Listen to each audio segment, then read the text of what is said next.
Imagine crashing a billionaire gala with the city's most feared crime boss on your arm to publicly destroy your own father. That's exactly what Alara did.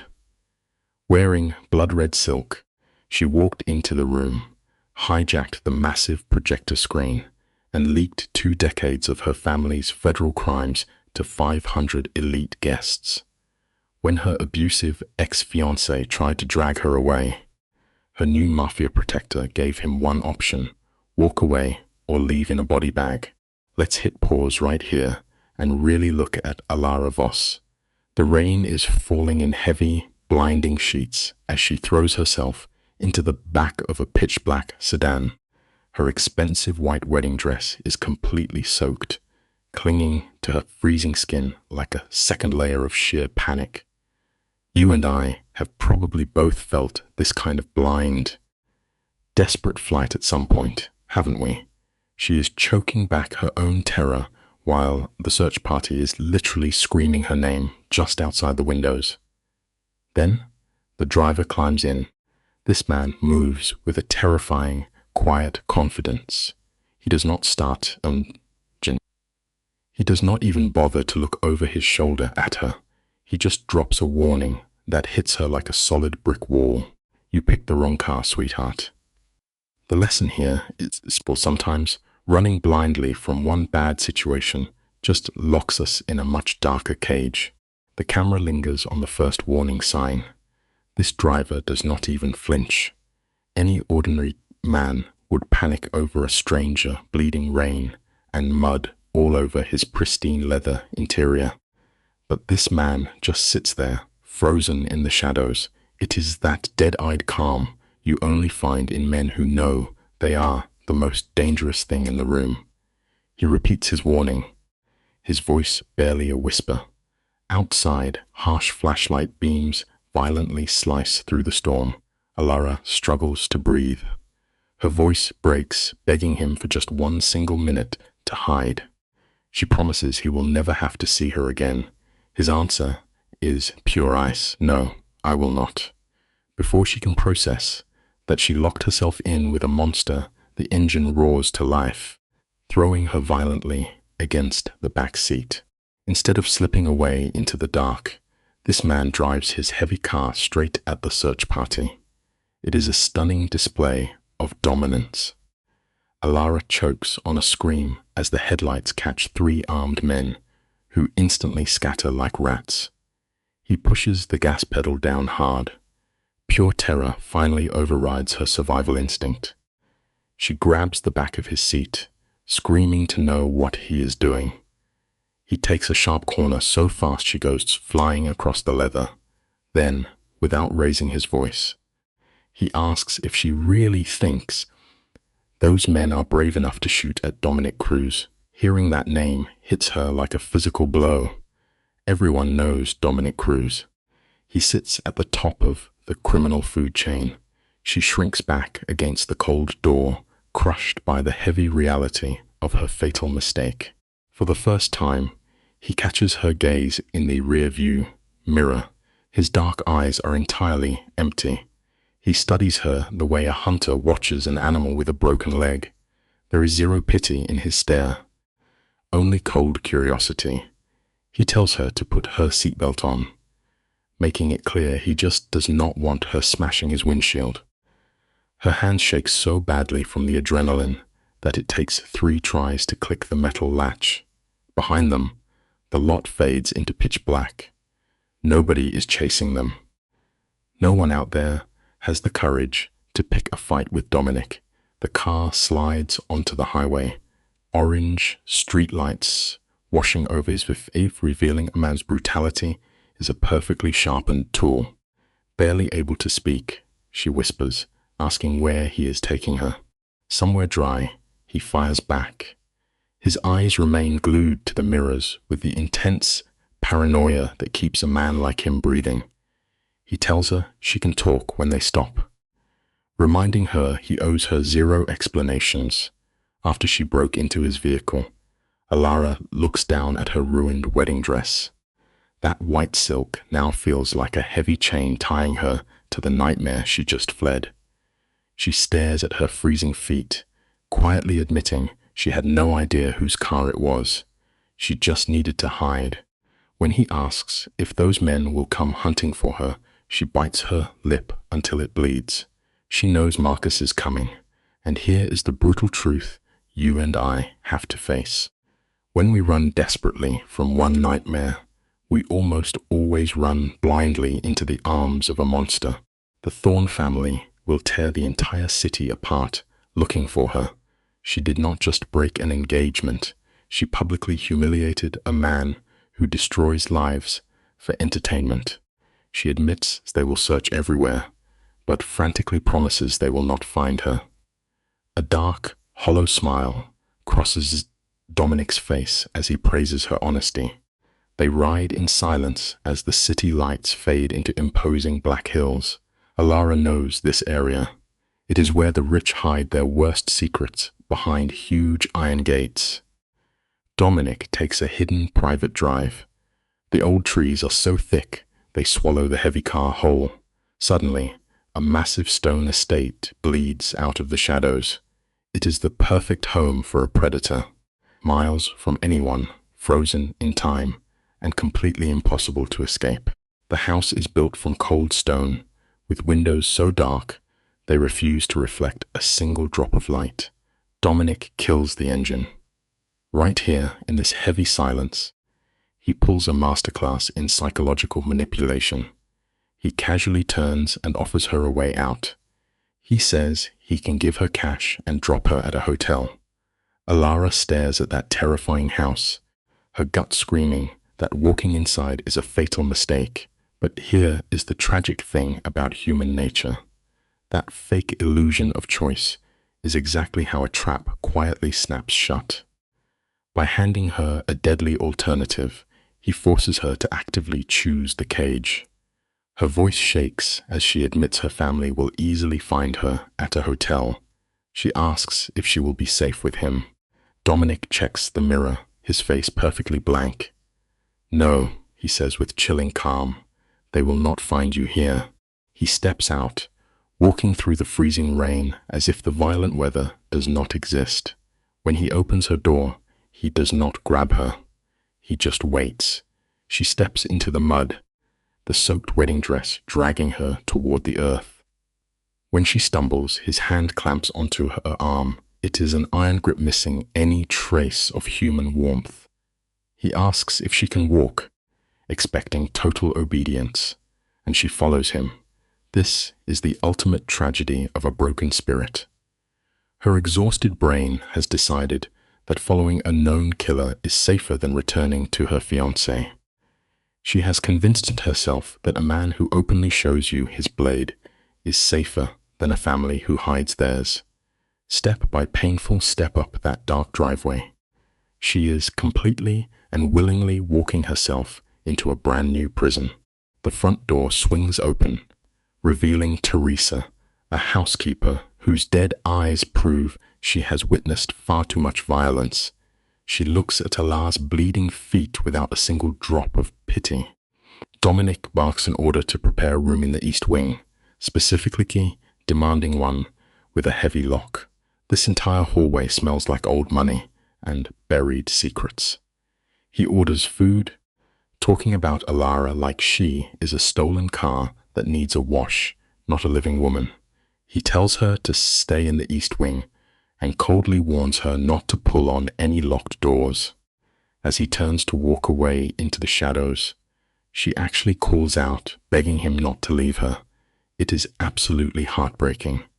In under a single hour, she has become so terribly afraid of being alone that she is desperately clinging to her own captor.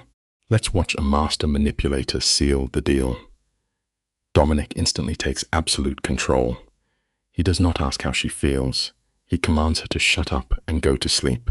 It is textbook isolation disguised as a favor. He promises that tomorrow they will discuss why Marcus Thorne's bride is bleeding on his floor, then fades into the dark hallway.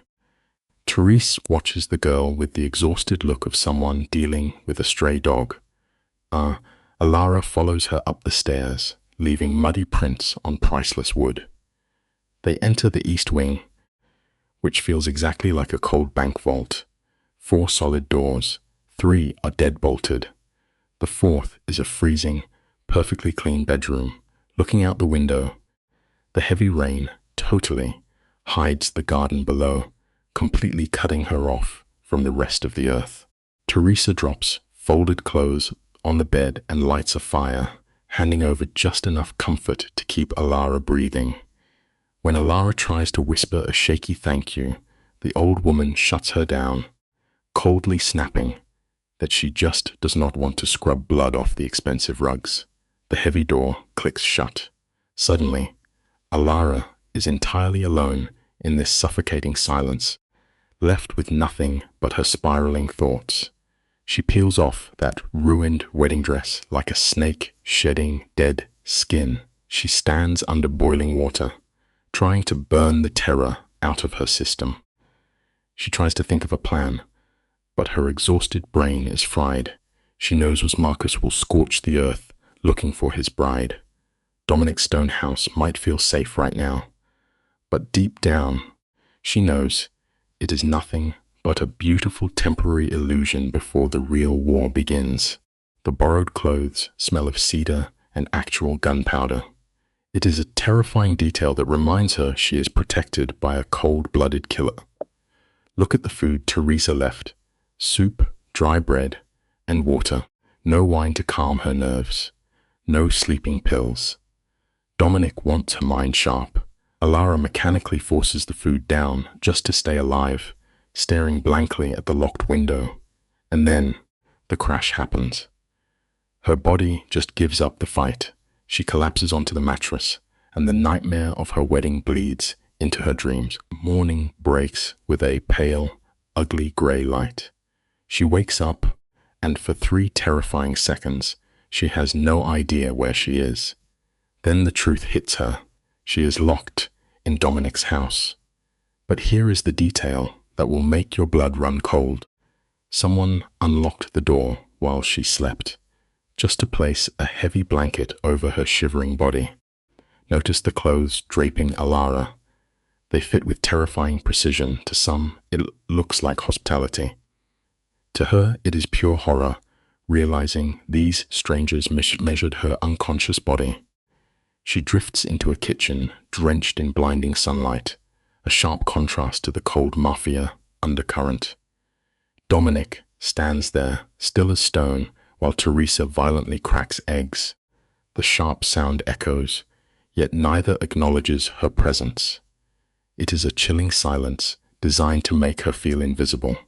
When she speaks, Dominic slides a steaming espresso across the marble counter without lifting his dark eyes. It is a quiet, tragic truth of our world. The most dangerous predators do not need to bare their teeth.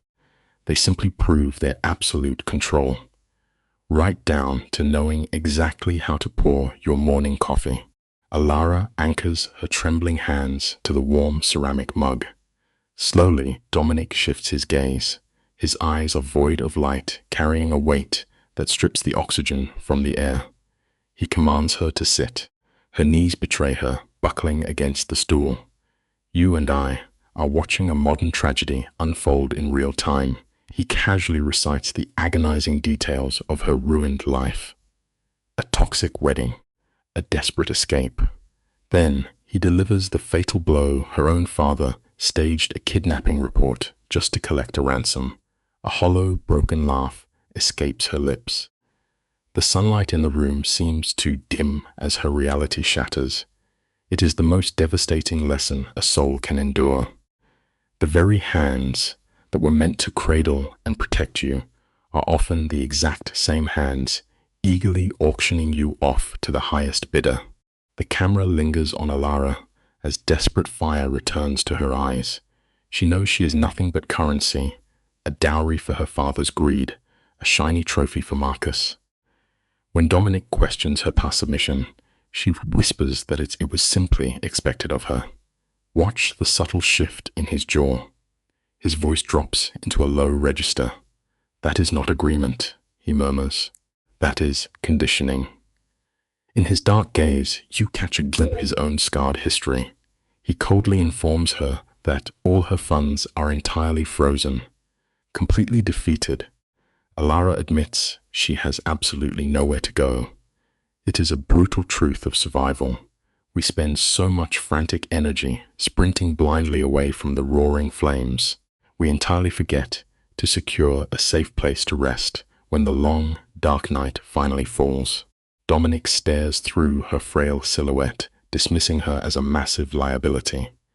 Alara slams her ceramic mug against the marble, the sharp crack echoing as she screams she will just walk away. Dominic remains entirely motionless. He does not even blink. He merely asks, in a voice like cold glass, where exactly she intends to go without a single dime. You can physically see her spirit fracture as the absolute isolation finally sets in. No hidden funds, no rescue party, only this dark kingpin. Reading her silent despair, Dominic casually commands his unseen crew to rip her fiancé's life down to the studs. Alara watches another set of invisible bars lock around her. The cruelest tragedy of our world is realizing that escaping the jaws of a starving youth often requires stepping quietly into the inescapable cavern of a sleeping bear. Dominic assumes total command of the frame. He understands the lethal anatomy of a bruised ego. Marcus will never let a public trophy walk away. His retaliation will be bloody. Alara weakly attempts to rationalize her fiancé's temper, a tragic reflex of past abuse. Dominic slices through her delusion. She is confined to the East Wing. No digital footprint, no connection. When she accuses him of making her a captive, his expression remains carved from stone. He softly replies that he is simply keeping her breathing. The metallic clang of the trap is almost audible. Teresa slips in, a silent omen that the violent game has begun. It is a haunting psychological truth. We learn to desperately worship the warden holding the heavy keys to our cell, just as long as they swear to keep the true monsters bleeding out in the cold courtyard. Dominic fades into the shadows, leaving Alara in dizzying silence. Teresa rhythmically scrubs the pristine marble, delivering a crushing reality. Marcus does not forgive. His wounded pride will inevitably mutate into a violent obsession. Alara lifts her chin, a fragile portrait of defiance, insisting she requires no savior. Teresa pauses, her weary eyes piercing straight through the girl, murmuring that every single soul needs a shield. We are forced to swallow a deeply bitter pill here. True freedom is often just a romantic myth. Survival simply means carefully selecting a stronger, quieter cage. As Alara gazes out the reinforced window, the rigid isolation slowly becomes a dark lullaby. There is a twisted comfort in surrendering your free will when your entire existence has been nothing but a desperate sprint through endless, terrifying chaos. Let us shift the lens onto Dominic. He is a masterpiece of dark contradictions, a ruthless architect of violence at night, yet he reads classic literature in the afternoon silence. On her fifth day, Alara discovers him inside the humid, glass-walled greenhouse. He is ruthlessly severing the limbs of a diseased rosebush with heavy iron shears. The violent snap of the blades echoes loudly. Surprised, she hesitates. Dominic does not break his dark rhythm. In a chillingly flat tone, he explains that Teresa is the one who nurtures life. He only steps in to execute the things she lacks the cruelty to kill. It is a profoundly tragic realization about human nature. Some deeply fractured souls possess no capacity to heal the world around them. Their only method of protection is violently amputating the rotting pieces with a sharp blade. Ara lowers herself into the damp earth beside him, questioning why he fights for a dying root. He refuses to look up, grumbling that surrender is a coward's luxury. Believing she has cracked his armored shell, She shares a fragile memory of her father ruthlessly trampling her mother's garden. Dominic's response is a hollow grunt. He brutally deflects her emotional olive branch, revealing that Teresa lost a child years ago. He confesses his absolute trust in the housekeeper exists simply because she knows exactly where the bodies are buried. It is a lesson in sheer emotional poverty. In the darkest corners of humanity, shared trauma does not build a bridge toward healing. It forges an iron chain. People do not always guard your ugliest secrets out of love. They keep them because they are standing in the same muddy grave holding the shovel.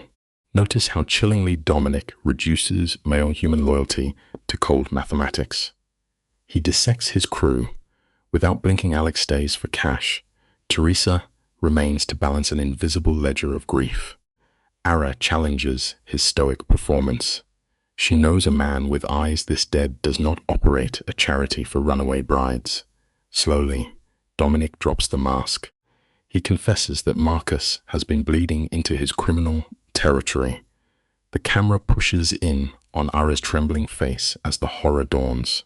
She was never a rescued damsel. She is bleeding bait. A living chess piece used to publicly humiliate her abuser. It is an absolute emotional slaughter. You sprint endlessly through the dark, only to discover you never actually left the board. The most horrific truth of this world is realizing your miraculous rescue was merely a smarter predator discovering a highly profitable use for your fragile bones. Dominic extends a scarred hand to lift her from the soil. The gesture mimics a gentleman, but radiates suffocating dominance. His voice is smooth as he murmurs he has not quite decided how to spend her yet. Then comes the masterful psychological torture. He motions to the gates, informing her the locks are entirely open. She is perfectly free to run back to Marcus. Ara's breath catches. Her mind fractures against the reality of her situation. No cash, no allies, no chance. You and I must recognize the supreme cruelty of this tactic. He crowns himself the monster, yet positions his shadow as the only sanctuary on earth. Turning his back, he casually demands her presence for dinner at 7. Checkmate. The tragic illusion of the human mind is desperately convincing us of elves we are exercising free will, when we are merely selecting the blade that promises a slightly slower bleed. Ara remains rooted among the severed, dying roses. Her pulse hammers a violent rhythm against her ribs. Suddenly, the crunch of gravel shatters the quiet. A heavy black sedan glides through the iron gates. It is Marcus. Study the brilliant tragedy of Ara's body language. There is no cinematic scream. Her features entirely hollow out, burying her terror behind a mask of shock. Teresa's iron grip locks onto her arm. Her command absolute, get upstairs, lock the door. Ara scrambles like a hunted doe, willingly surrendering her freedom for the hollow safety of a wooden barrier. She collapses in her room just as Marcus confidently breaches the foyer. There is no roaring rage. His chillingly even tone bleeds through the floorboards like a slow-acting venom. The darkest truth of our nature is that authentic monsters never need to shout. Their mere shadow is enough to slowly suffocate every living thing in the room. Ara flattens her trembling body against the heavy oak door, rationing her shallow breaths. Down below, the foyer transforms into a sickening masterclass of predatory manipulation. Marcus weaponizes his charm, dripping with synthetic politeness as he apologizes for trespassing, all while violently demanding the return of his stolen property. Dominic meets the arrogant Blaze with a wall of glacial ice, entirely dismissing the inquiry. Marcus seamlessly shifts tactics, wearing the tragic mask of a shattered groom weeping for his lost bride in ruined silk. Then the dialogue dies.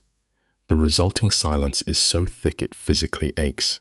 Ara buries her face in her hands, embracing for the inevitable betrayal. The most agonizing law of human survival is simply this: when the inferno finally reaches the doorstep, the most logical business strategy is always to hurl the weakest soul directly into the roaring flames. Let us freeze the frame once more. The dark geometry of this confrontation is stunning. To Dominic, Ara is nothing more than a bruised stray he dragged out of the rain for his own deviant amusement. Yet, staring into the eyes of her tormentor, Dominic spins a flawless, icy fabrication about discarding a nameless woman at a motel. Upstairs, Ara suffocates her own gasps, visualizing Marcus's bloated ego fracturing.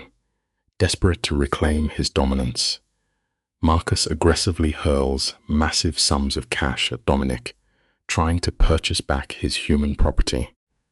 Dominic waves away the staggering wealth like dust on his tailored suit. Here lies our final, terrifying revelation. When you strip a predator of their favorite possession, and their wealth suddenly holds zero power, the charming mask melts away.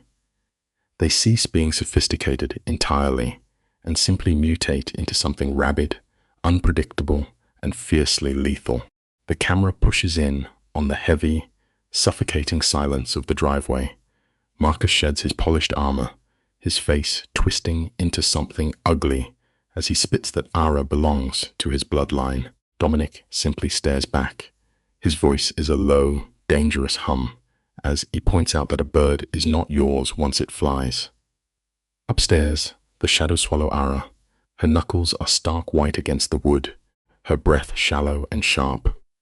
Then, Teresa steps out, her voice cutting through the tension like cold steel, asking Marcus to move his vehicle. Instantly, the aristocratic mask snaps back onto his face. He apologizes, and the engine roars to life. Ara leans against the wall, counting her fading heartbeats. You and I must remember this quiet truth. The darkest monsters rarely hide in the shadows. They smile at us in the open light.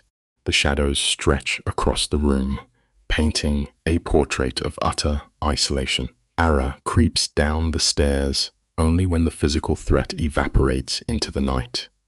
Dominic waits in the suffocating dark, his expression carved from stone. He presses a glass of burning whiskey into her trembling fingers, a quiet declaration of his control. He calmly explains that Marcus has the street locked down. She cannot step outside without being dragged back to hell. The tragedy hangs heavy in the amber light. She fled one nightmare only to become a ghost in another. The man who pulled her from the fire is now her warden. It is a painful reality we all face eventually. The massive walls we build to keep the worst horrors at bay are often the exact same walls that imprison our souls. The camera lingers on Dominic's chilling calm, like a surgeon inspecting a wound. He sits Ara down beneath the harsh light, dissecting her tormentor's mind. He asks if Marcus acts on logic or wounded pride. The question pulls Ara into her own private hell. She remembers the bruising grip on her wrists, his sickening laughter, and the hollow apologies that followed the violence.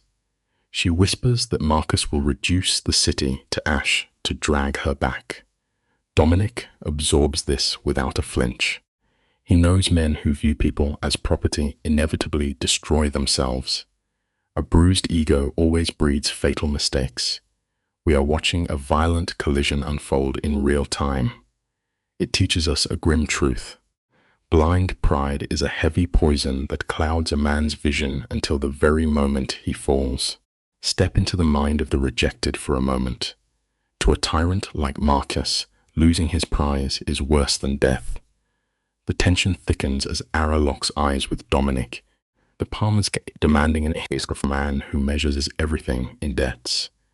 His offer drips with ice. He dictates brutal rules, promising that blind obedience will earn her a ghost town and a fake name.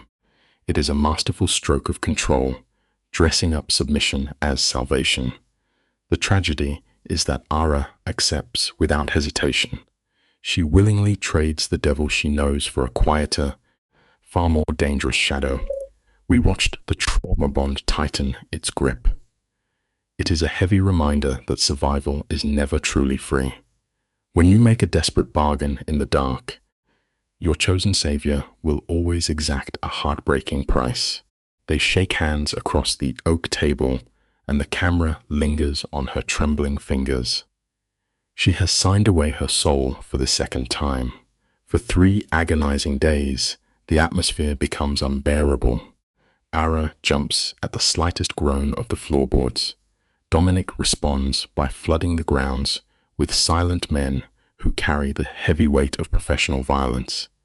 Inside, he sits under a dim lamp, methodically eager at Marcus's financial empire. He unearths a sloppy web of dirty money buried beneath fake real estate ventures. It is a glaring, pathetic mistake. This teaches us a profound lesson about the corrupted heart. The tyrants who desperately seek to control everyone around them always leave behind a reckless trail of greed. Their absolute arrogance convinces them they will never burn. You and I are about to witness a devastating emotional shift. For her entire life, Ara was captive to the grandest narcissist of them all, her own father. Dominic pauses to ask a piercing question. He wants to know if tearing her family to shreds causes her pain. The old Ara would have shattered. Her parents gave her pristine schools, only to sell her off like a prized mare. But the chain is snapped. Her eyes are cold as she whispers that she feels absolutely nothing. She leans over the documents, tracing the millions in blood money, happily feeding her father to the wolves. It reveals a bitter truth.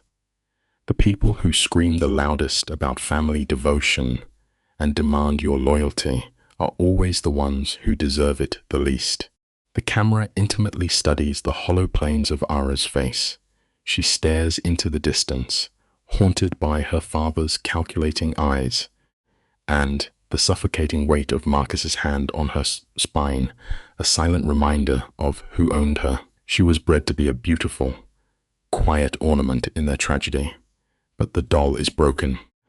With a steady hand, she drops the ultimate target onto the table, the country club gala, crawling with 500 elites.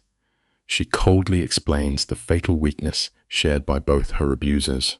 They are entirely addicted to their pristine public image. This teaches a vital lesson about defeating a tyrant. You do not fight them in the dark alleys where they thrive. You drag them into the blinding light and completely smash their precious mirrors in front of everyone they know. The camera captures the moment the frightened girl dies. I want to watch them burn. When those words leave her lips, the sheer venom radiates. This is a lifetime of agonizing silence, boiling into pure rage.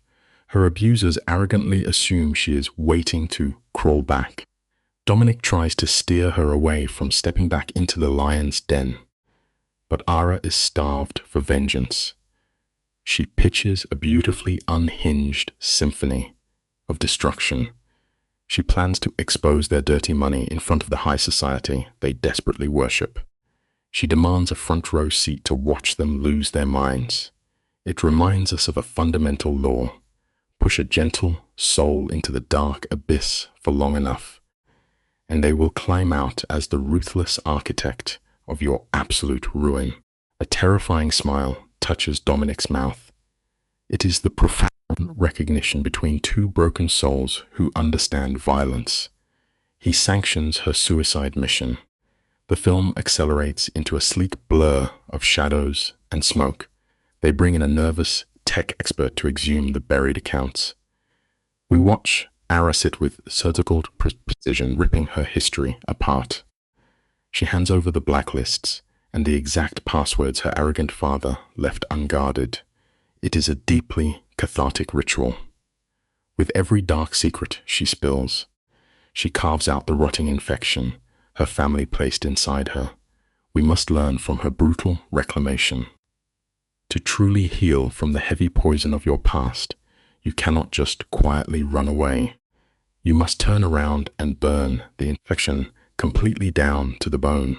You and I need to examine the crushing visual poetry here.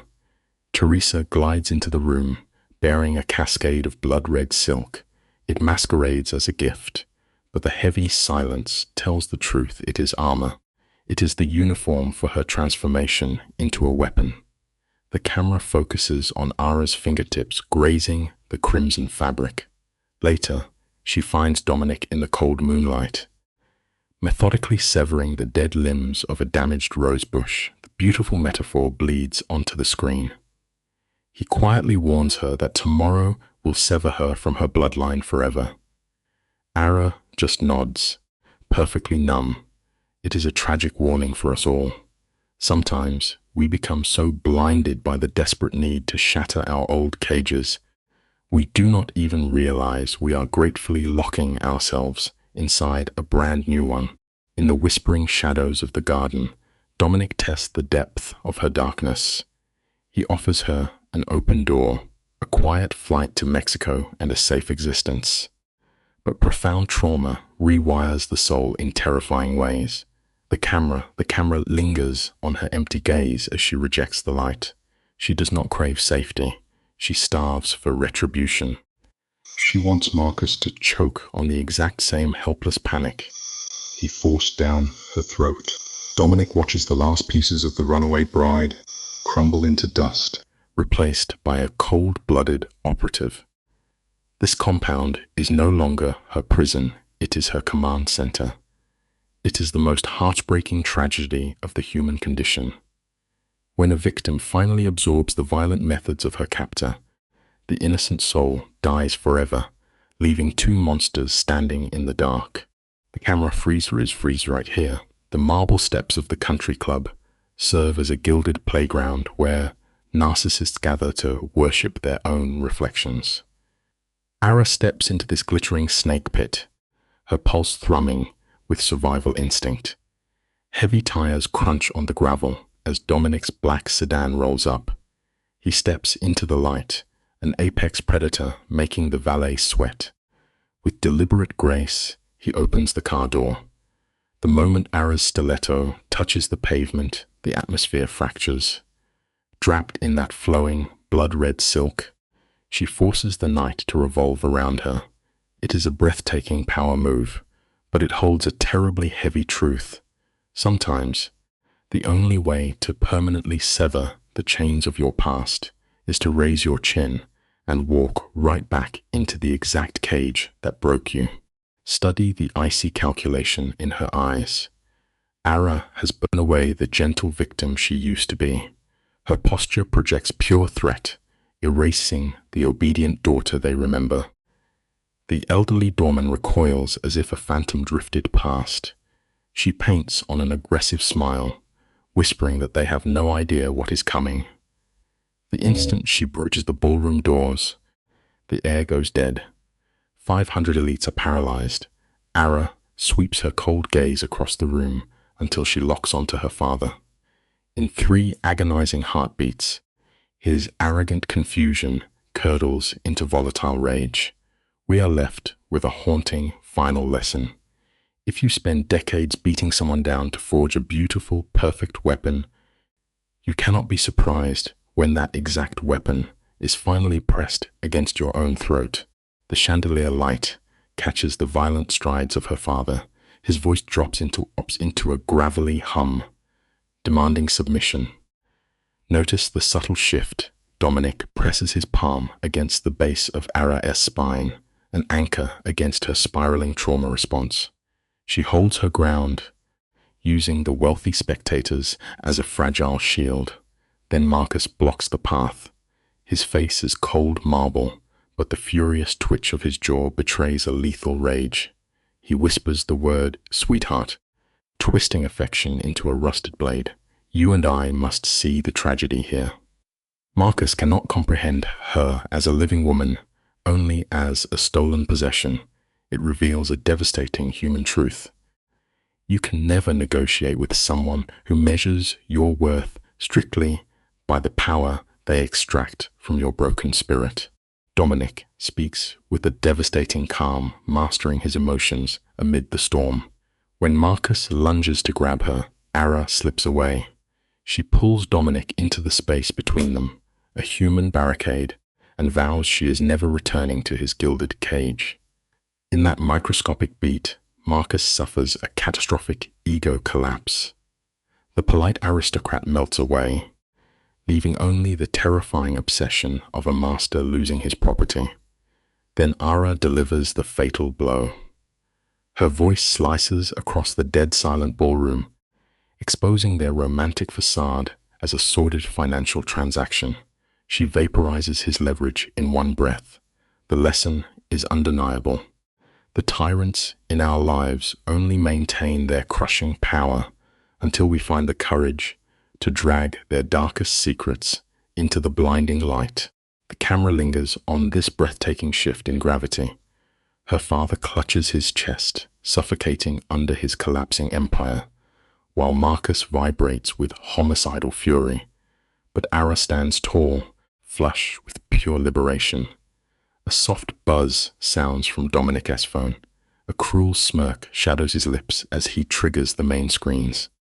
The walls are instantly illuminated by the glaring blue light of their hidden offshore accounts, exposed for the gala to devour.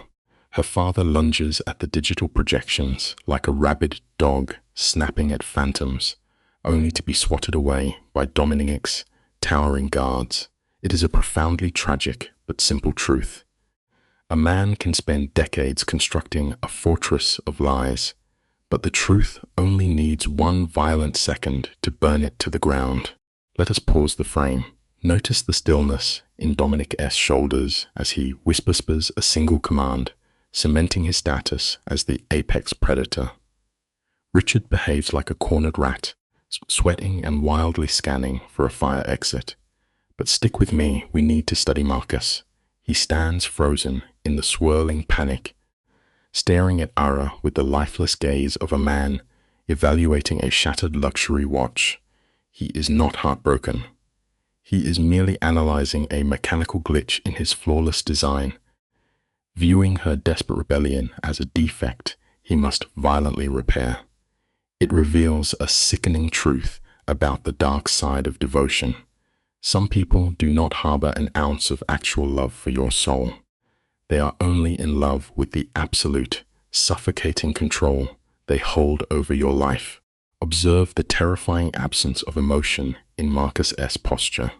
He approaches Ara with the chilling detachment of a man retrieving misplaced luggage, yet she anchors her feet, declaring her time in his velvet-lined cage is over. This is a monumental fracture of her psyche. For years, she believed his suffocating grip was protection. Then, Dominic's shadow falls between them, his V-frame an unyielding wall. With a low voice, he drops the anvil. The federal agents already possess the hard drives. By midnight, their opulent criminal empires will be erased. It is a haunting lesson for the wounded. The psychological cages we construct in our minds are always stronger than the physical ones built around us. Right up until the exact moment we finally decide to walk out the door. Dominic twists the blade, guaranteeing federal indictments before the week bleeds out. Watch as his Marcus' fractured ego violently spasms. A predator of his caliber cannot swallow defeat. Desperate to maintain dominance, he whispers a venomous parting gift into Ara's ears that she has merely traded one ruthless monster for another. It is a calculated maneuver to plant a rotting seed of paranoia. As Marcus vanishes into the dark, Ara's shoulders slump, her body buckling under the exhausting death of a trauma bond. Her father remains glued to the floor, a broken king facing a concrete cell. Here is a heavy reminder for us all. Master manipulators will always try to convince you that the open air is deadly, desperate to keep you shivering in the cold shadow of their control. The illusion of high society evaporates. The wealthy parasites scatter from the light, leaving her father isolated in his ruin. In a gasping effort, Richard invokes their shared blood, begging her not to abandon him. But Ara finally severs the rotting cord. She sees the tragic truth: she was never a child to him, only a poker chip. She steps out into the freezing rain, Dominic guiding her through the deluge. Listen to the thud of the car door shutting. In that confined silence, her adrenaline plummets. Ara S. frame violently convulses, her hollow eyes locked onto her trembling fingers. It is a grim reality we must all face. Tearing yourself away from a poisoned life is necessary, but enduring the violent, echoing shockwaves of sudden freedom can feel exactly like dying. This is the most devastating revelation of the story. Ara believed tearing down her cage would feel triumphant, but her chest is just an agonizing void. You and I have probably felt this pull, the seductive illusion that revenge heals, but vengeance is merely cold arithmetic. It balances the ledgers. It does not resurrect a shattered soul. The whiskey Dominic hands her burns her throat, grounding her frying nerves. He offers an escape hatch, a blank passport, and a quiet life far away. Yet, watching the rain-slicked streets blur past the glass, the tremor in her jaw stops. She refuses to run. She chooses the fire. It imparts a painful truth. Genuine salvation is never found by fleeing to the edge of the earth. It only begins the second you plant your feet and stare your demons in the eye. Watch the icy resolve settle in her eyes. The terrified fugitive dies right here, and something dangerous takes its first breath. She offers Dominic the one weapon he lacks: the bleeding arteries of her father's criminal network. The camera settles on Dominic S. Absolute stillness. He strips away the romantic illusion, warning her that this path is spiritual suicide. To wield this power, she must hollow out her chest, bury her empathy, and make peace with unforgivable sins. The silence stretches, thick and suffocating. Ara inhales a deliberate breath, letting the warning sink into her marrow, and softly commands him to show her how. It is an irreversible tragedy. When you wade into the abyss to slaughter the monsters that ruined you, you must accept the darkness will permanently stain your own soul. Dominic seals their dark pact on brutal, uncompromising terms, demanding a total blackout of soft emotion. You can practically witness the violent psychological rewiring firing across Ara's synapses. She is choosing to march into the flames without blinking. The safe house door groans shut. Teresa immediately cuts the tension, furiously condemning the reckless insanity of their stunt. Dominic offers the cold shrug of a street survivor sometimes. Beautifully unhinged tactics blind the enemy perfectly. In the background, the television-esque glow illuminates Alex's face, broadcasting the demolition of Ara's former identity. The truth is stark and unavoidable.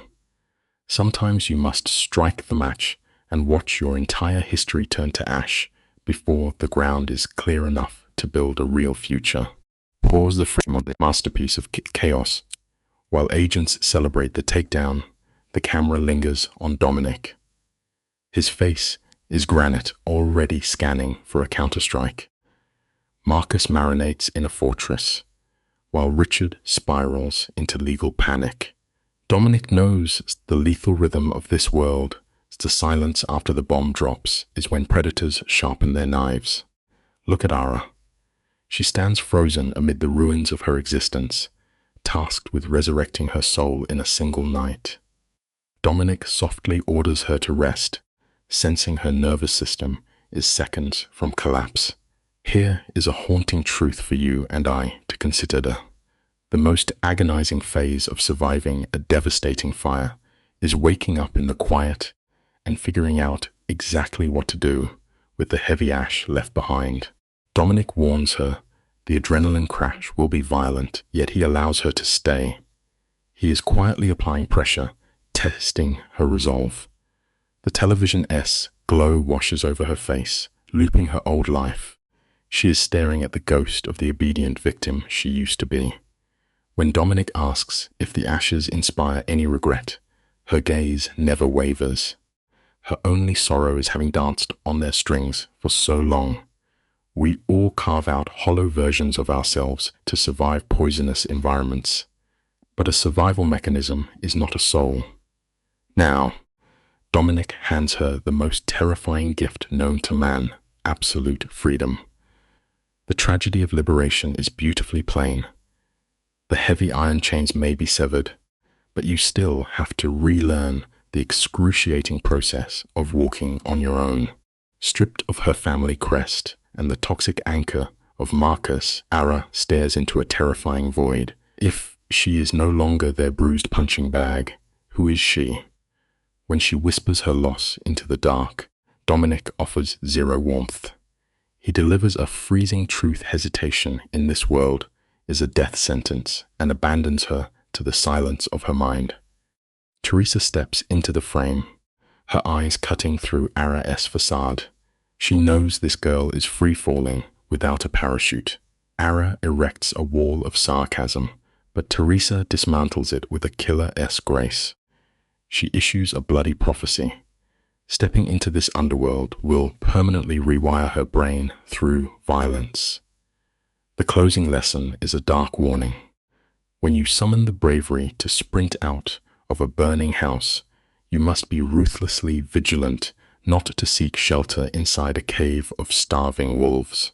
The camera lingers on Teresa, her face half swallowed by the room's harsh shadows.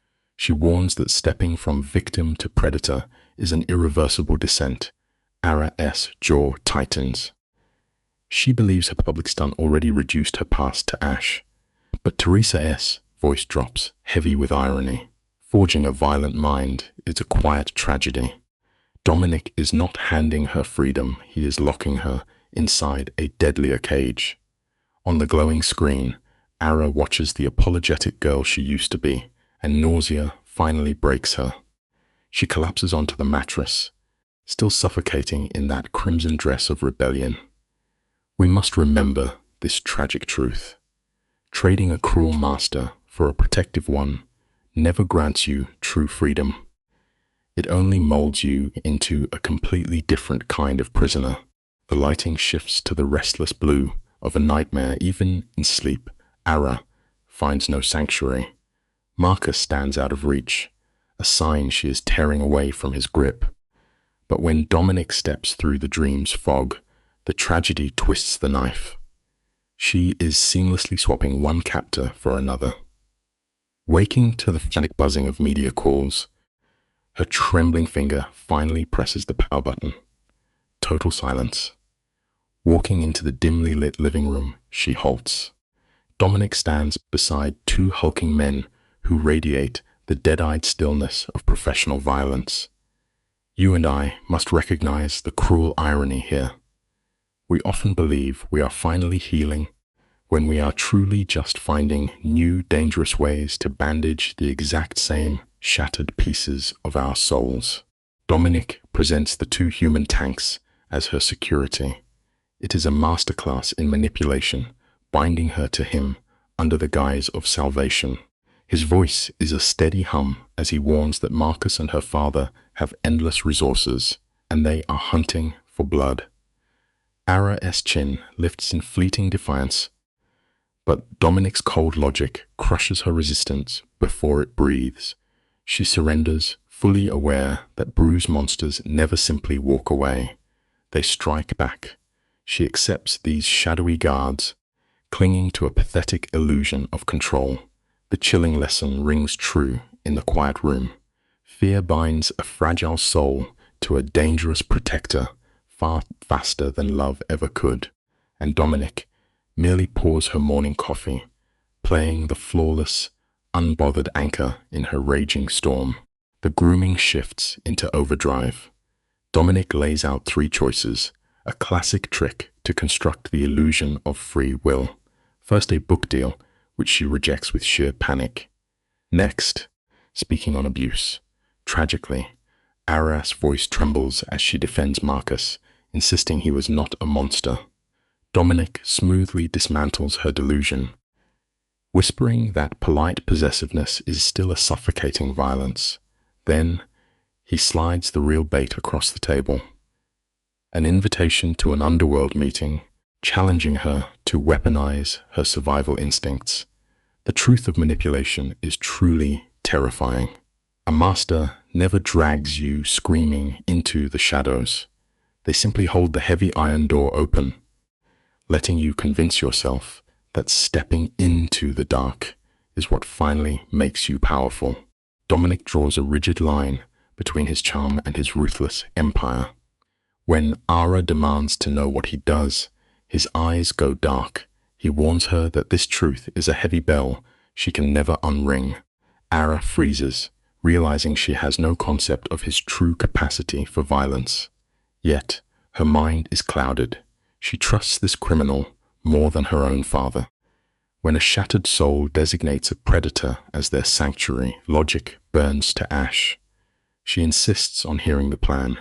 A razor-thin smile crosses Dominic's face as he outlines a bloody turf war, asking her to decode their lies. He is weaponizing her fractured childhood.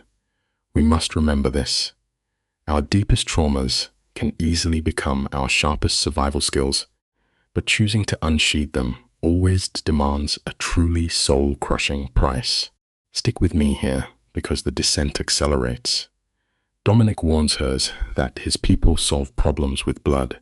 He promises that witnessing this will fracture her soul. But watch Ara's eyes. She is calculating. She weighs the raw violence of the underworld against the polite, suffocating cruelty of her father.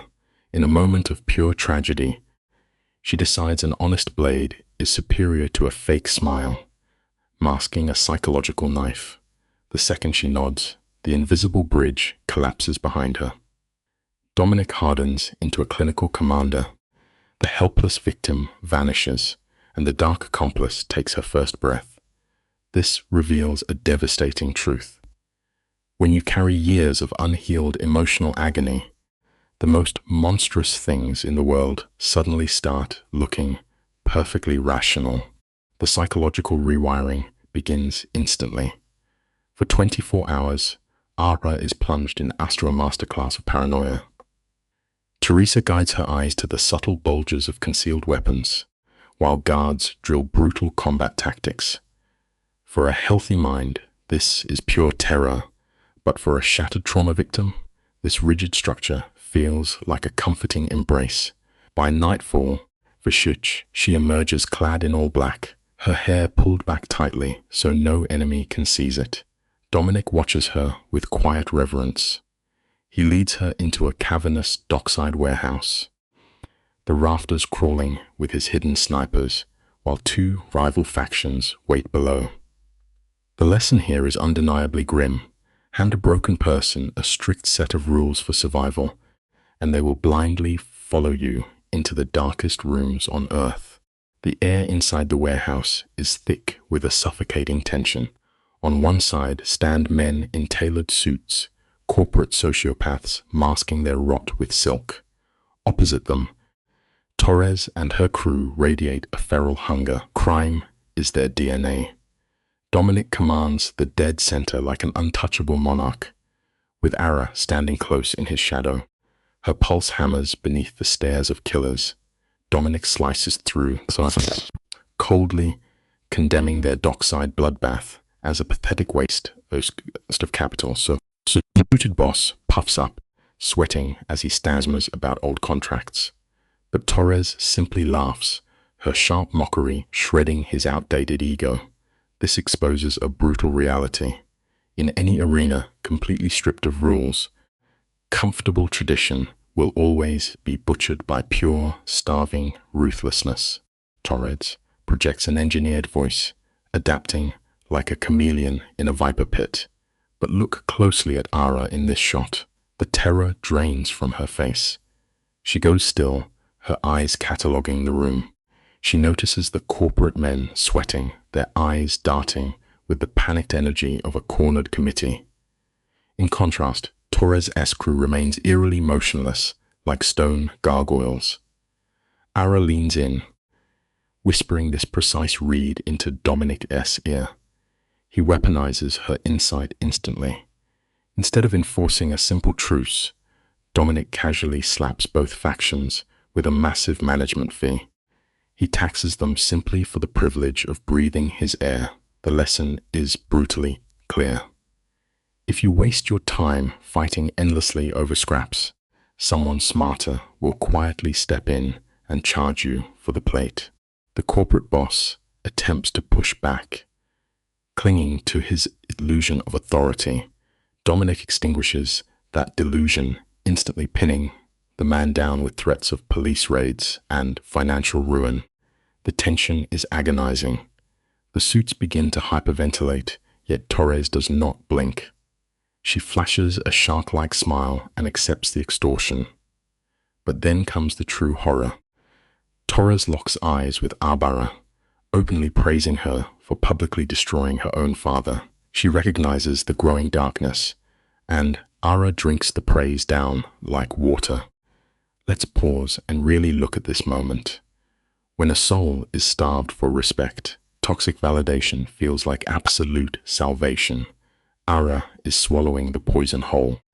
The most fatal tragedy in life is often being loudly cheered on by the monsters. The suits finally cave, tossing out empty demands to salvage their pride. Dominic cuts them off with the finality of a guillotine. One warning, or they burn. When the heavy doors close, Ara lets out a trembling breath. Dominic steps into her space, his voice a low purr, telling her she is an absolute natural. He praises the ice in her veins. This frame is utterly heartbreaking. After a lifetime of being treated as prey, this terrifying man is convincing her she belongs in the dark. It is an intoxicating, lethal high. On the silent drive back, she is mesmerized by how he conquered the room without a single strike. We must remember this hard truth. The people who eagerly praise your darkest traits are inevitably the ones planning to weaponize them against you when the time is right. Against the chaotic memories of her father, Dominic's quiet control feels like a sanctuary. Ara is plummeting into the abyss of a massive trauma bond. As the weeks blur, we watch her violently shed the skin of a victim, forging herself into a living weapon. Dominic pulls her deeper into the shadows, rewiring her mind to view human violence as a simple tactical puzzle. The camera tracks her shifting gaze. She no longer looks at eyes, but at hands. She maps exits and calculates lethal threats in seconds. This new identity is constructed entirely from raw survival instinct. It looks like power, but it is a harrowing tragedy. We often forge iron walls around our hearts to survive the darkest chapters of our lives. But if we never dismantle them, those very same walls will eventually become our permanent prison. The camera lingers on the trembling in Ara's hands as the paper crumples. Dominic is teaching her the most dangerous survival tactic of all: how to sever her own empathy. The test comes violently when Alex bursts through the heavy oak doors. Marcus, the monster who broke her, just made bail and is flying in under a shadow name.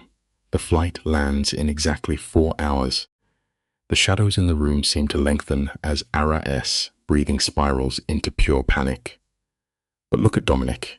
His expression is carved from stone. He does not offer a single warm word, only the cold mathematics of war as he begins drawing up battle lines. It is a harsh but necessary reality. No matter how much armor you forge, your past always knows exactly where to slide the knife. You cannot outrun the things that shattered you. Eventually, you just have to plant your feet and fight back. Heavy iron gates slam shut, echoing across the estate. Dominic locks down the perimeter, coldly stating not even the mayor could breach these walls. Then, he executes a brilliant psychological move. He offers Ara a clear path to run before the blood begins to spill. He knows perfectly well that offering the exit will ensure she stays. Notice the shift in Ara's posture. She locks eyes with Dominic, her voice a steady tremor, declaring she is done playing the prey. Running would only validate her abuser, and she is burying that frightened girl forever. Dominic watches in absolute silence. The lesson here is undeniable. True freedom is never found by outrunning your darkest nightmares. It only arrives the exact moment you turn around, plant your feet, and stare them dead in the eye. He warns her that a sharp mind and a brave heart rarely survive together. But Ara is finished with hiding. We follow them deep into the subterranean belly of the estate, stepping into a concrete bunker bathed in harsh fluorescent light. It is a terrifying monument to his need for control, deeming Marcus a terminal threat. Dominic hands her a heavy 9mm weapon. His voice drops into a hollow register. Point, pull the trigger, and do not stop until the target stops breathing. As Ara wraps her trembling fingers around the freezing metal, her tragic metamorphosis is sealed. We sit here hoping for her triumph, yet witnessing a profound emotional loss. It is a bitter truth of human nature.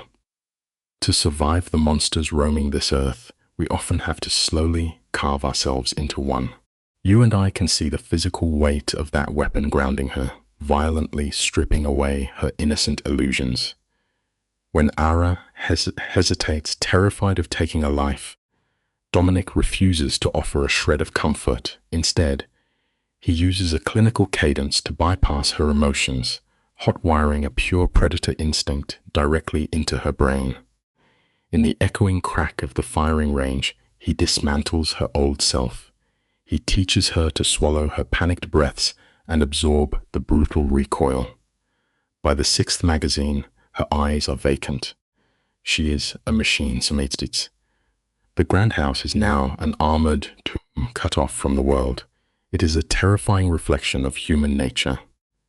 The dark things we normalize just to survive a raging storm would utterly paralyze us if we saw them in the calm light of day.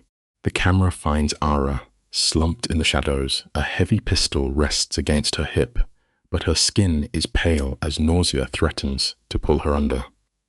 When Alex announces the hit squad is 30 minutes out, Dominic barely blinks, reacting with the chilling calm of a predator. "Let them come," he murmurs. His orders are absolute. Stay low, suppress your ego, and survive. Ara forces herself to swallow her terror. They wait in agonizing silence as the sun bleeds across the horizon, painting the room in a bruised twilight. 2 black sedans crawl up the drive, dripping with the swagger of men who believe they are invincible. Here is the ultimate truth of any conflict. The loud, arrogant players are the first to bleed, while the quiet ones patiently wait for the trap to spring. 5 hitters step onto the gravel. Marcus lingers, stepping out last like a twisted king, soaking in the bloody spotlight. Dominic moves into the night air, acting as a barricade. Ara was ordered to stay hidden, but the gravity of her trauma pulls her outside. She needs to face her demon. Marcus immediately reduces her to an object, demanding his property back. His ego is a blinding disease. He scoffs at Dominic's lethal reputation, ignoring the loaded weapons aimed at his skull. He whines about his prison sentence, twisting the narrative to cast himself as the victim. It is a chilling scene. You can never win a debate with someone addicted to their own delusions. They will set your life on fire and then demand sympathy because the ash is getting in their eyes. Marcus weaponizes his words, framing her escape as a childish tantrum to make her feel small. But Ara stands rigid, delivering a blow of ice. She reminds him her own father sold her for cash. As Marcus lunges, Dominicus' armed guards peel away from the shadows, weapons gleaming in the moonlight. Marcus' bravado shatters. Desperate, he tries to negotiate, demanding Ara marry him to erase the criminal charges. She does not flinch. And Dominic? He lets out a slow, terrifying laugh. He casually reveals that federal agents had the evidence long before Ara arrived. The blackmail scheme instantly turns to dust. It reveals a beautiful truth. Manipulators only hold power as long as you fear the shadows they cast. The exact moment you strike a match, you realize they are just cowards. Let us hit pause right here. You and I have seen this tragedy play out before. When the tyrant loses control, the mask slips, and he pivots straight to murder. Marcus snarls, promising to ruin her. But Ara flips the script. She asks if her life is just a trophy for his vanity, swearing she would gladly take a bullet first. Marcus agrees to arrange it. Pistols are raised. The courtyard falls into a breathless silence. Then Dominic's voice slices the tension like a razor. He breaks down the brutal mathematics of the standoff. Marcus is outgunned. Dominic grants him one window to walk away, but Marcus is too blinded by wounded pride to retreat. Remember this simple truth. A toxic ego is a terrible compass, and if you let it guide you, it will always steer you straight off a cliff. The fatal irony of this standoff is heavy. Dominic racks the slide of his weapon, and that metallic click shatters the delusion. You can see the calculations behind Marcus's eyes as he registers the muzzles aimed at his head. Survival overrides his arrogance, and his gun lowers. Then, Ara does something breathtaking. She steps within inches of the monster who tormented her, looks into his eyes, and whispers that his threats are empty wind. Marcus tries to bandage his bleeding pride, vowing she will regret this. But her gaze remains cold as winter glass. She tells him her only regret was ever bending the knee in the first place. Stripped of his venom, the narcissist fades into the dark. The lesson is profound. When you stop fearing a tyrant, they instantly shrink into nothingness. As the taillights fade, the tension refuses to lift. Dominic sharply rebukes Ara, reminding her she played Russian roulette with a psychopath, but her response is a tragic reversal. She weaponizes his own philosophy against him, stating that power relies on a calculated display of force. She had to prove his invisible chains were broken. Watching her, Dominic's hard features soften. He realizes he has forged a dark mirror of himself. As the adrenaline evaporates, Alice steps in with the truth. Marcus will return for blood. Dominic absorbs this without a twitch, coldly decreeing that the man must be erased from the map. It is a terrifying reality. Sometimes, to truly close the darkest chapter of your life, you cannot turn the page. You have to burn the book to ashes. Stick with me, because this reveals an ugly truth. In the dim study, Dominic offers a chilling lifeline. He proposes to erase her existence and construct a new identity. When Ara hesitates at severing ties with her family, he bluntly reminds her that her own blood traded her safety for social standing. The camera catches the moment. Her heart goes cold. She realizes she feels nothing. She is mourning her former life, like watching a stranger's funeral through a dirty window. That numbness is the only thing keeping her breathing.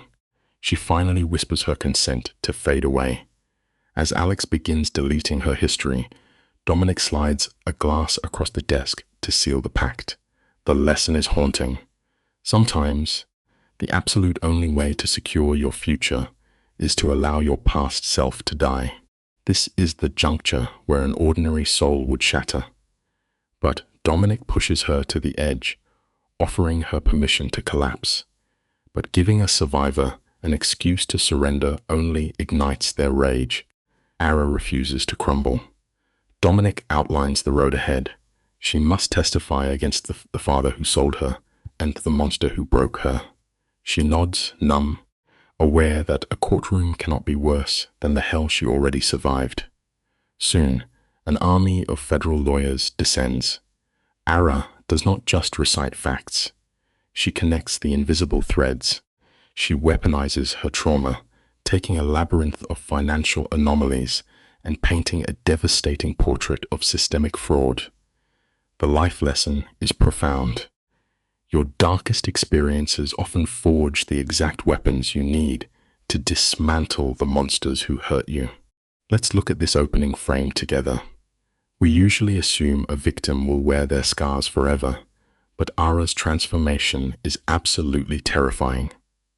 The government offers her witness protection, a quiet life. She slides the papers back, choosing the blood-stained world of the kingpin instead. The heavy paranoia her abusers taught her now makes her a flawless fit for the underworld. 2 months bleed by. The federal hammer drops, destroying Marcus and her father with massive indictments. The camera pushes in on Ara watching the glowing television screen. Not a single tear falls.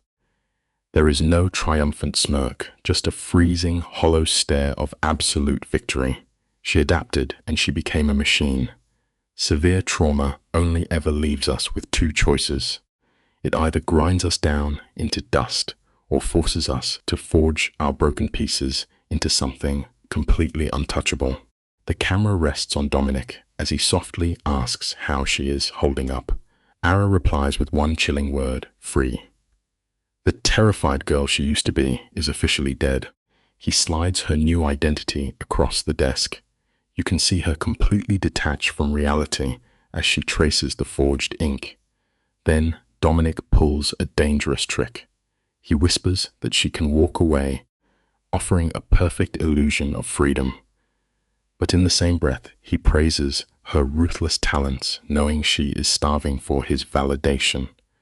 She looks up, her voice trembling slightly, asking if they are just business partners. The heavy silence is deafening. They lock eyes, and the sterile walls between them shatter. 2 broken people recognizing the exact same darkness in each other. It proves a tragic point. Sometimes the absolute hardest cage to escape is the one that feels like a perfect fit. You and I have probably both made this mistake before, right? Watch their body language. The shift between them is intoxicating but deeply toxic. Dominic stands just a fraction too close, guarding her like a precious possession. She slowly moves into his shadowed sanctuary, sinking into classic dependency. When Dominic lowers his voice and admits they are past business, his heavy iron armor hits the floor. Ara is simply running from one monster directly into the arms of a far darker one, tragically confusing his obsessive surveillance with genuine affection. The moment she leans in, the cold mask of the kingpin shatters. He whispers that he has no strategy left. He is utterly lost. For a ruthless apex predator who treats human lives like disposable chess pieces, admitting you cannot control the board means you have already lost the entire game. Notice the twisted brilliance of her countermove. By demanding a control freak finally let go, Ara quietly becomes the one holding the leash. She steps into his space, her mind playing a cruel trick. She compares this reckless passion to the freezing abuse of her past, deciding this beautiful chaos must be real love. It is the tragic climax of Stockholm Syndrome, completely blurring the line between affection and annihilation. When Dominic tries to logically analyze it, she silences him. They plunge headfirst into a shared nightmare, playing pretend as equals. 3 days later, reality knocks. The news breaks that Marcus, the terrifying monster who haunted her dreams, gets busted at a dirty airstrip, fleeing like a panicked animal. The truth always reveals itself in the end. The monsters we fear the most are usually just cowards hiding behind a fragile, terrifying mask. The heavy gavel slams down. The court denies bail, locking the megalomaniac in a steel cage. How does Ara react? Total, freezing flatline. No tears of joy, no sighs of relief, just empty space. Because he can no longer hurt her, her brain simply deletes his existence. When her father's trial date arrives, she completely refuses to attend. Instead, she channels every ounce of that dark trauma into ruthless ambition. Dominic places her at the head of a massive corporate front. Her hyper-alert paranoia instantly translates into flawless business instincts, expanding their operations in just 6 weeks. Dominic watches her from the shadows, realizing she was naturally born for this blood-soaked life. He pushes them to conquer legitimate markets next. It brings us to a harsh truth. Sometimes, the absolute only way to survive the wolves is to grow your own fangs and become the alpha. Stick with me here, because we are about to unpack a brilliant psychological trap. Dominic pulls a calculated power-sharing move. He tells Ara he needs a truly ruthless partner to help him build an empire. Equal risk, equal reward. He draws a perfectly neat line between their business and their dark romance, which is textbook behavior for a megalomaniac. It is a complete illusion of boundaries. And Ara? She swallows the jagged hook entirely. She does not see a steel trap. She sees a steering wheel. Instead of hiding in his cold shadow, she desperately wants to wear a crown. In her trauma-bonded brain, the mere illusion of choice feels like a shot of pure adrenaline. She agrees to the devil's bargain without blinking. But let us be incredibly honest for a second. True power is never freely handed over by the exact predators who spend their entire violent lives hoarding it. The camera captures the exact moment her old soul dies. A single cold handshake.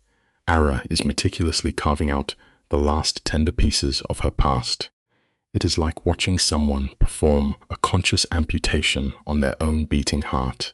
Signing those papers is her final break from the terrified victim she was. Soon, the rush of their corporate buyouts hits her damaged brain like pure dopamine. Her former tormentors' torments are dragged away to serve massive prison sentences. Does she go gloat? No, she completely ghosts them. It is a freezing, brutal defense mechanism. She claims Dominic's territory as her own kingdom, altering the physical space to prove she is the alpha now.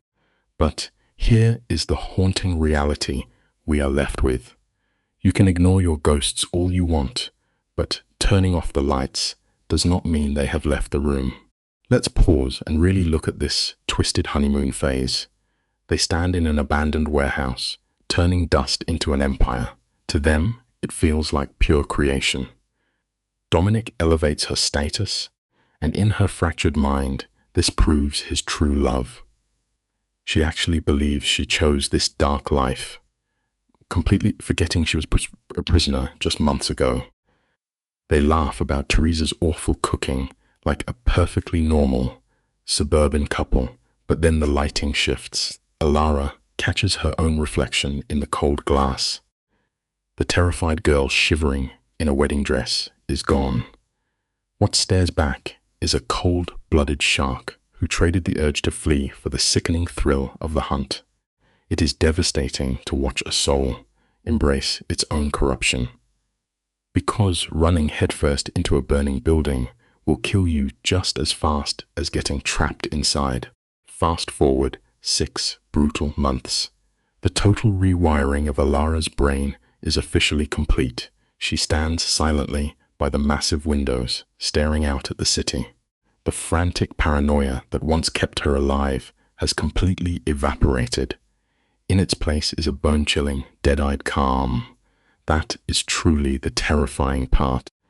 The absolute insanity of cartel life has simply become another boring Tuesday. Dominic strolls into the room, casually discussing a plot to rip off their own investors.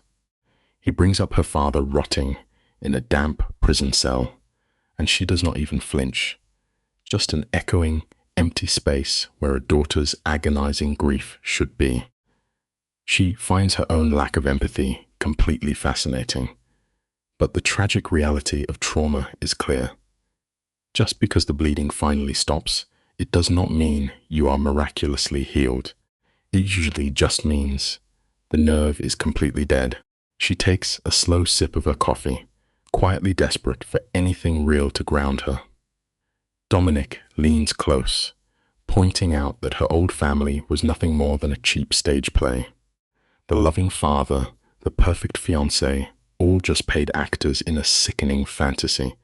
Hearing those brutal words does not break her fragile heart. Tragically, it actually sets her free. The tension shifts as they discuss a rival boss named Torres who is testing their borders. Dominic commands her to bare her newly sharpened teeth and show this man who owns the streets. To prove his point, he deliberately leaves his own wealthy investors waiting in the lobby just to watch them sweat. It is a masterclass in psychological warfare, because the harsh truth of power is undeniably simple. The person who controls the clock and weaponizes the silence will always dominate those who are desperate for an answer. Dominic steps out, leaving her alone in the kitchen with Teresa. In this entire syndicate, Teresa is the only one who actually sees clearly. The camera finds the older woman violently chopping vegetables, taking out decades of mob trauma on a pile of carrots. Without missing a beat, she orders Alara to sit, instantly seizing control of the room. Teresa's sharp eyes cut right through the girl's polished new shell. She sees exactly what the last 8 months of dirty money and spilled blood have cost her. She calls out the spreading rot in Alara's soul, pointing to the horrifying decay of her empathy. It is agonizing to watch a scarred veteran desperately try to warn a rookie who is too blind to see the approaching cliff. It brings us to a devastating reality. You cannot selectively kill the darkness inside your heart without also killing the fragile light that makes you entirely human. Let's look closely at this scene together, because Teresa is holding up a brutal mirror. She does not tell Alara to pack her bags and run. Instead, her voice cracks as she admits a terrible secret. She only stayed in this violent world after her daughter died because the constant chaos kept her from feeling the suffocating grief. She treated Dominic as a substitute son just to avoid healing her shattered heart. Then she locks eyes with Alara and delivers the fatal blow. She tells the girl that all this newfound power is just a pathetic, desperate way to run away from a ruined past. It is an absolute gut punch of a moment. Teresa is dropping a profound truth that haunts everyone, mobster or not. Keeping yourself relentlessly busy is just a cheap, temporary painkiller. Eventually, the drug always wears off, and the universe will always collect the heavy debt for your buried grief. Watch the slight tremor in Alara's jaw.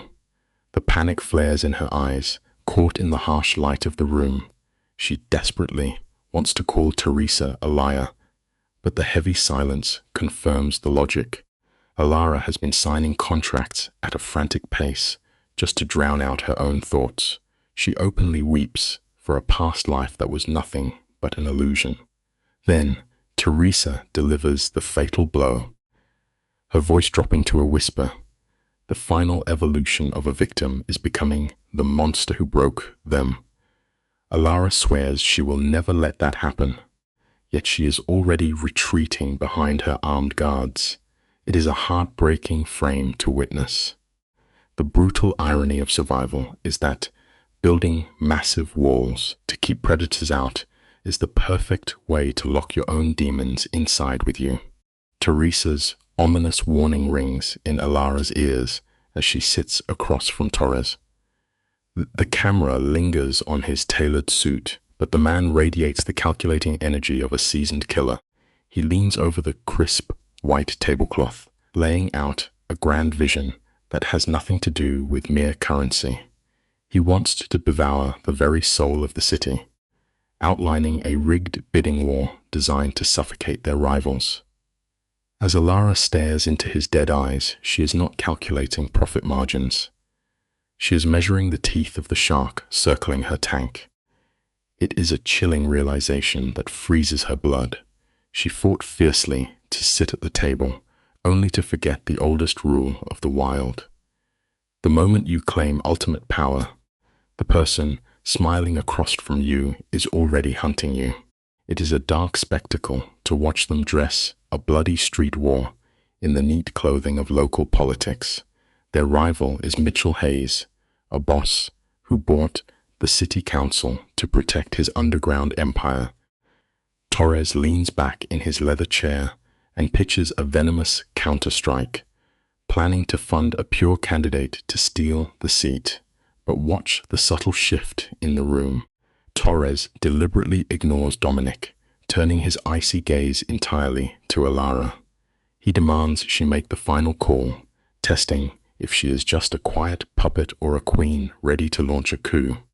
Her hands tremble out of sight, yet she holds his stare. It teaches a vicious truth about leadership. True authority is never handed to you on a silver platter. You have to reach into the jaws of a wolf and tear it out yourself. Torres studies her face, searching for a single flinch. Instead, Alara shatters his expectations without blinking. She demands the raw ledgers and a personal meeting with this candidate, casually dropping $2 million over a glass of wine.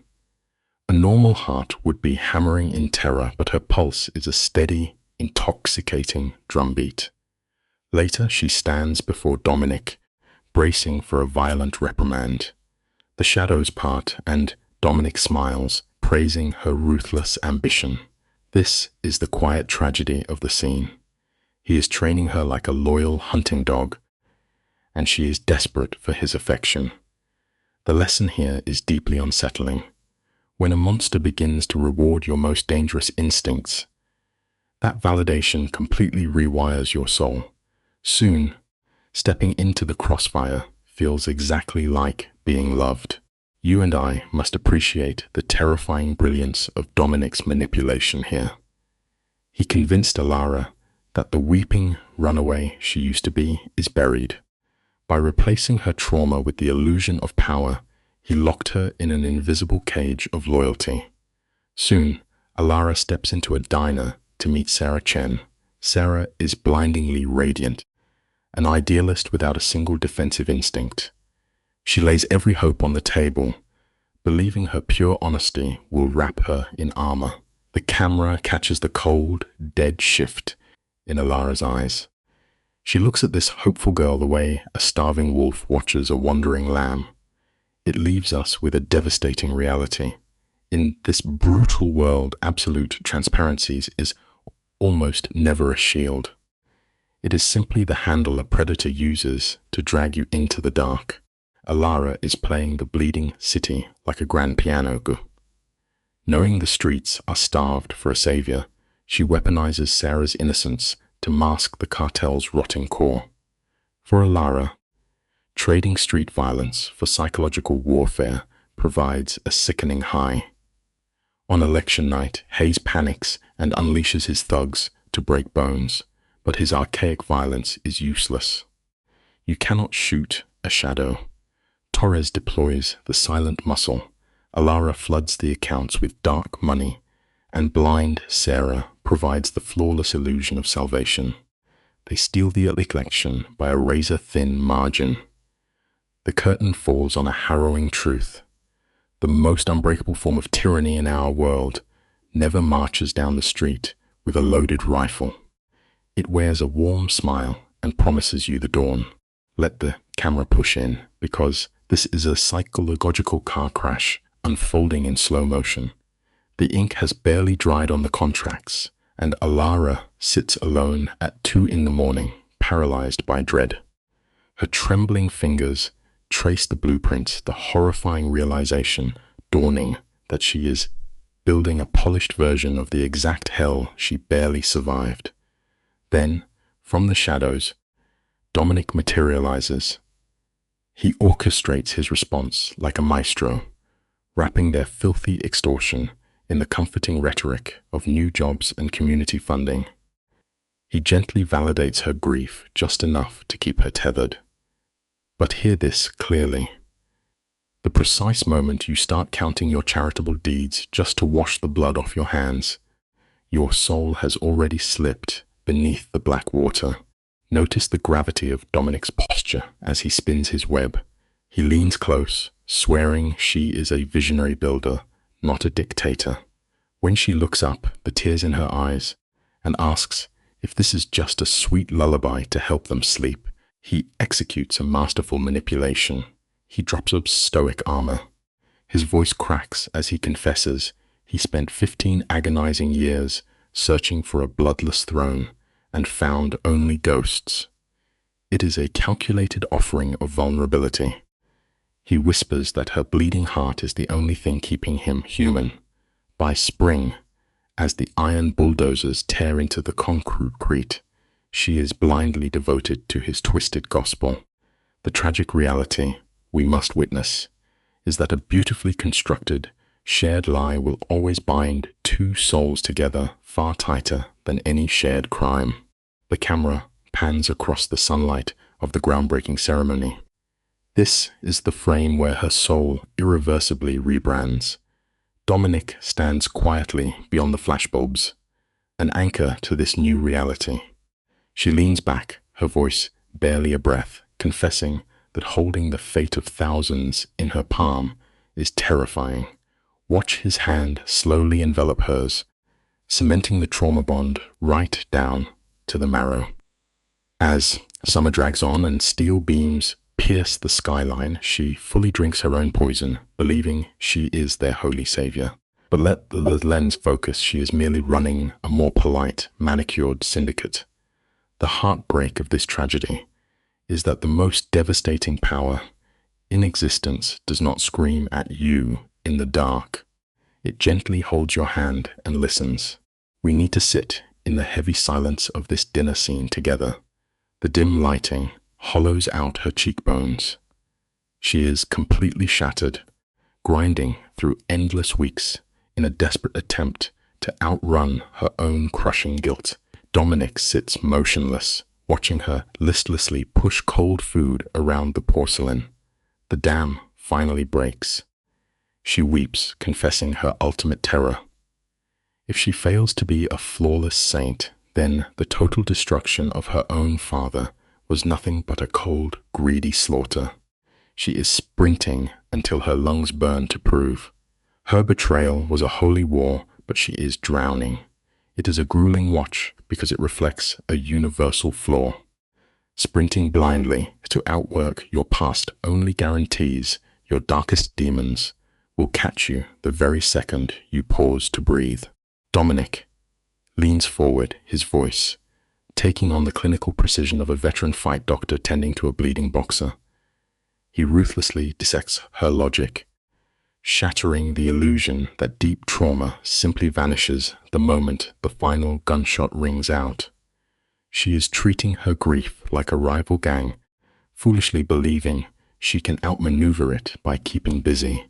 He orders her to drop the shovel, to force her underlings to carry the weight, and reminds her that surviving this underworld is a grueling marathon. It is a jagged pill to swallow, but the profound truth echoes through the room. True endurance is never about carrying the burning weight of the earth until your spine shatters. It requires the raw courage to let someone else hold the sky while you finally catch your breath. The cinematic irony of her surrender is breathtaking. Stepping back throws her nervous system into a violent panic. For a woman forged in constant betrayal, the quiet of resting feels exactly like bleeding out. Yet, she drops the reins, and agonizingly, that blaring internal siren begins to fade. The camera cuts to a golden afternoon. She stands motionless in the courtyard, eyeing a battered rosebush Dominic somehow coaxed back to life. Teresa steps into the frame, tracing a blood-red petal, drawing a quiet parallel between this bruised plant and the terrified girl who once stood shivering in a ruined wedding dress. The beautiful truth of this scene is absolute. Your soul never truly grows while you are constantly diving away from bullets. It only blooms in the vulnerable silence of rest. Open tight on Teresa, shadows carving harsh lines across her face. The tension bleeds into the foundation of our tragedy.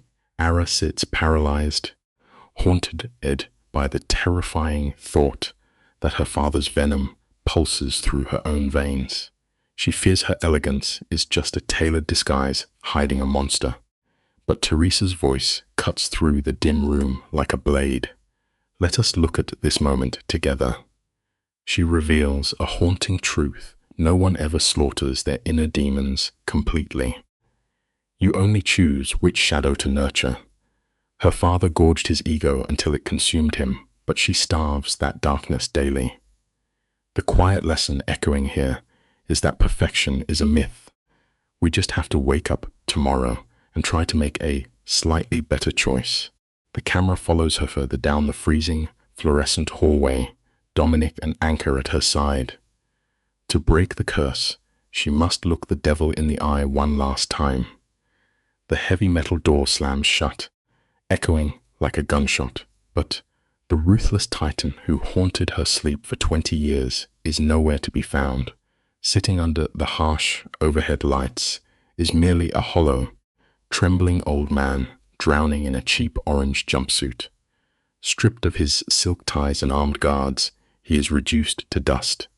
The lens lingers on his pathetic posture, offering a painful but profound truth. The terrifying monsters that cast the darkest, most suffocating shadows in our minds usually shrink into nothing when we finally drag them out into the cold, unforgiving daylight. The broken king sits across the bolted metal table, his hands trembling as he plays his final, pathetic hand. He attempts the role of a remorseful father, even daring to take credit for her survival. He whispers that he is glad she landed on her feet. The camera pushes in on her eyes' cold, unblinking glass. She leans forward, the silence deafening, and tells him she built the very earth she stands on.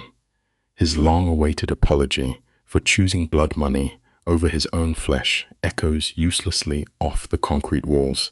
She feels nothing. It is a terrifyingly beautiful liberation. The tragedy leaves us with a heavy truth. Spoken apologies without genuine change are nothing more than dead air. She watches his lips move, but to her, he is already a ghost. Tears pool in the old man's sunken eyes as he plays the victim, desperately trying to drag her back into his dying orbit. But the director frames her perfectly isolated, showing us the invisible chain between them has snapped.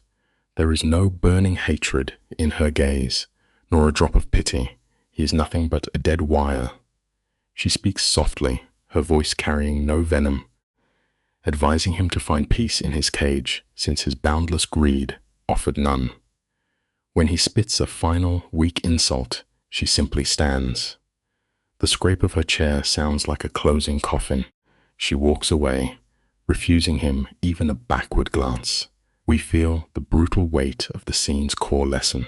True healing is utterly impossible as long as you continue clinging to the bloody hands that shattered you.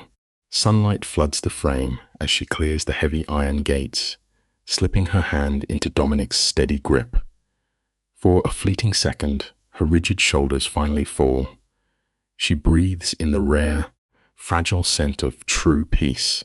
This quiet beat reminds us that serenity is never a gift. It is a fortress you must painfully assemble from the rubble of your own ruined life. But the cinematic fade to black is violently interrupted. Teresa emerges from the shadows, her face a mask of stone. Marcus Thorne has hanged himself in his cell. There are no tears of grief from Ara, nor a cruel smile of vengeance. The camera captures only an ocean of exhaustion in her eyes. She is drowning in the endless, tragic collateral damage that inevitably follows a desperate legacy of greed. Let us step back and look at this quiet tragedy together. Marcus lacked the backbone to wither away in a cage, his fragile ego collapsing under the weight of his sins. Dominic studies her frozen profile, his voice a low, gentle rumble as he asks what she feels. Her response is a hollow whisper. She wonders if her soul is fractured because her eyes remain completely dry. It is the tragic aftermath of a survivor outliving her captor.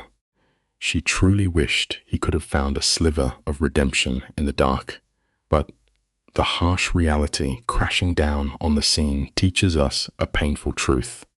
You cannot rewrite the deeply corrupted code of another human soul. Bathed in the fading afternoon light, she finally lets the massive, heavy door to her past click shut forever. The dramatic irony here is suffocating. Dominic had absorbed the fire from her old syndicate, becoming a human shield so she could finally draw a steady breath. Her fractured nerves stopped painting an assassin in every dark corner. They dared to whisper about 5 years down the line, an absolute luxury in a world governed by bullets and betrayal. But the universe is a masterful, cruel playwright. 3 months into their quiet escapade, Ara wakes up with a violent sickness, her own body staging a relentless, hostile takeover. The lighting shifts, turning sickly and pale. We are left with a quiet, undeniable truth about our existence. You can pour concrete and build the most impenetrable safe houses on Earth, but you can never, ever outrun your own biology. Ara plays the oldest, most tragic game of denial. She blames the crushing fatigue on stress, ignoring her sudden nausea at the bitter scent of espresso. The tension winds tighter until Teresa forces the truth into the open. Pregnant. The word drops like a live grenade in a silent room. Ara's mind shatters. These brilliant strategists had completely ignored the laws of nature. Teresa summons Dominic, who kicks the door open, his hand hovering near his holster, expecting a bloodbath. Instead, Ara passes him a small plastic wand. The ruthless enforcer, a man who laughs in the face of gunfire, turns instantly to stone. The bitterest lesson of all is not staring down a loaded barrel. It is the terrifying realization that life's heaviest moments are completely out of our control. The camera lingers outside the bathroom door, capturing a tension thicker than a steel vault. Alex had bought 3 separate tests, a tragic reflection of their deeply ingrained paranoia. Ara remains locked inside, while Dominic wears down the floorboards with his frantic, heavy boots. 3 undeniable, life-altering results. When she finally pushes the door open, handing him the plastic evidence, he does not break down or shout. He stares at the tiny markers, his voice a low, trembling gravel, as whispers that he is going to be a father. He tastes the words, waiting for them to become real. The cinematic truth here is absolute. No matter how many weapons or territories you stockpile to rule your world, nature will always arrive to violently humble you. Picture this frame with me. Dominic pulls her against his chest, the two of them standing in the dim light, silently mourning the sudden death of their perfectly mapped future. They strip their lives down to the studs. But the terrifying question hangs in the cold air. How do you introduce a fragile, innocent soul into a fortress constructed of bulletproof glass and old blood? Dominic grips the promise of adaptation like a frayed lifeline. Yet, as the secret bleeds into the criminal underworld, something beautiful happens. Merciless killers begin sending hand-knit blankets, men of violence offering soft gifts. It is a wildly poetic testament to human nature. Even deep within the darkest pits of hell, the spark of new life forces monsters to remember their buried humanity. The montage of passing months paints Ara as a captive in her shifting body. Dominic spirals into a quiet, obsessive madness. He upgrades the cameras and reinforces the steel doors daily, desperately trying to armor a vulnerability he cannot see. When pressed, the stoic kingpin finally fractures, his voice cracking as he confesses his absolute terror. At 20 weeks, The rhythmic thumping of a tiny heartbeat fills the doctor's room, shifting the axis of their entire universe. Ara fights fiercely to maintain her old strength, working into her 8th month. But the profound lesson here stops time itself. True bravery is not found in a steady trigger finger. Real courage is daring to love a fragile soul, knowing perfectly well that you can never shield them from the world. There is a dark humor in their desperate preparations. Ara studies parenting books like military strategy, while Dominic paints the nursery walls to silence his racing mind. But nature laughs at their rigid timelines, and the child demands an early arrival. Dominic snaps into pure tactical mode, driving the hospital route as if executing a flawless midnight heist. The delivery room is stripped of all romance. It is a visceral, terrifying storm of pain and blinding lights. Yet, the instant a screaming Elena is pressed against Ara's chest, the chaos dissolves into a sacred silence. She understands, now, we never build massive iron-wrought fortresses to project strength. We construct those heavy walls solely to shelter the delicate, beautiful things that give us a reason to live. Let us carefully examine this closing tableau. A newborn acts as a merciless mirror, reflecting every buried flaw and sin.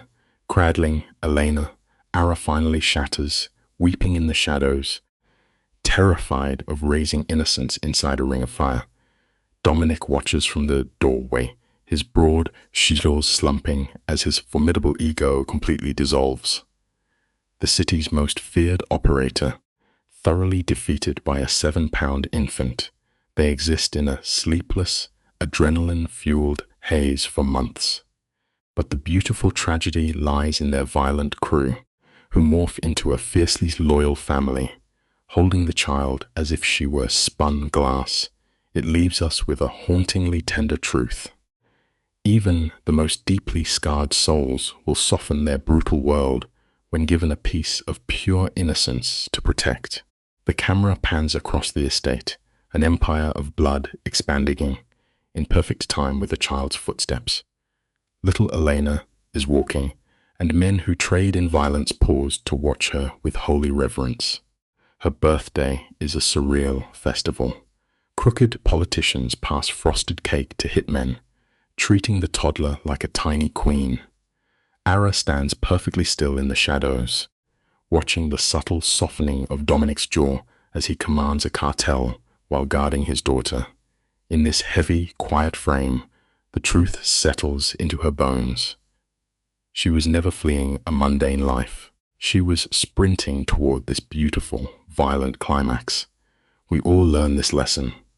Sometimes the terrifying, chaotic ruin you stumble into turns out to be the exact sanctuary you spent your entire life desperate to find. They slip away into the garden, a fragile sanctuary hidden inside a fortress of sin.